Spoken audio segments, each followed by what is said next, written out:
Our top story, the Indian Air Force Chief Marshal V.R. Chaudhary today morning visited the site of the chopper crash in Kateri in Tamil Nadu. He visited this morning and has now left for Wellington. The chopper carrying General Bipin Rawat crashed yesterday, killing 13 people, including the general and his wife.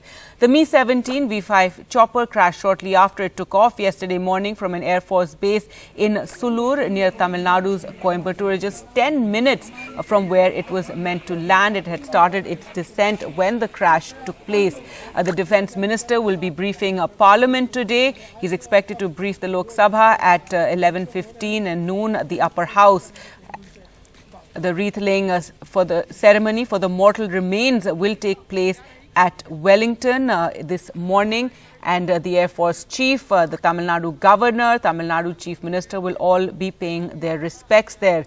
General Rawat's body will be brought then to Delhi by today evening in an Air Force plane, and the funeral is going to take place tomorrow.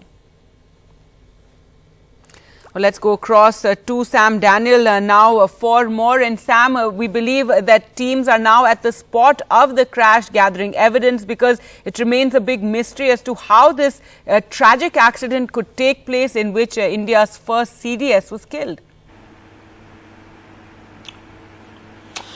That's right. To begin with, the Chief of Air Staff was there, and the search for any key material evidence in terms of from the location of the wreckage, Gargi, or from areas around would continue today, so that they will have enough material to find out what actually went wrong that caused this crash in the first place, that took away the lives of 13 people, including the Chief of Defence Staff.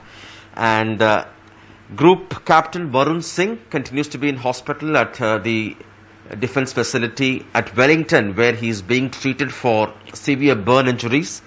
And defense sources tell us, Gargi, that if everything goes well, the wreath laying ceremony at the Madras Regimental Centre at Wellington could begin around 11 o'clock this morning, because as we speak, the autopsy on the 13 mortal remains continue, and that could be a challenging task, particularly as many are yet to be identified, and the forensic and medical procedure could be quite challenging. And after that, the wreath laying would begin, and that would be attended at the moment for sure by the Chief of Air Staff, the Tamil Nadu Governor, Tamil Nadu Chief Minister as well, after which the mortal remains will be brought to Coimbatore, from where they will be airlifted to Delhi.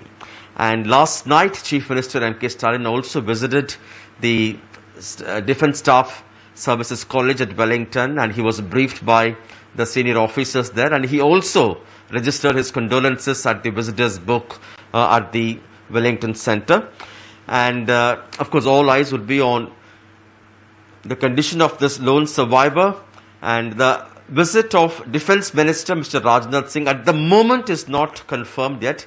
There are chances that he might, after briefing the both Houses of Parliament, could fly to Coimbatore so that he could pay his respects before the mortal remains will be flown. But at the moment, this is not confirmed yet, Gargi.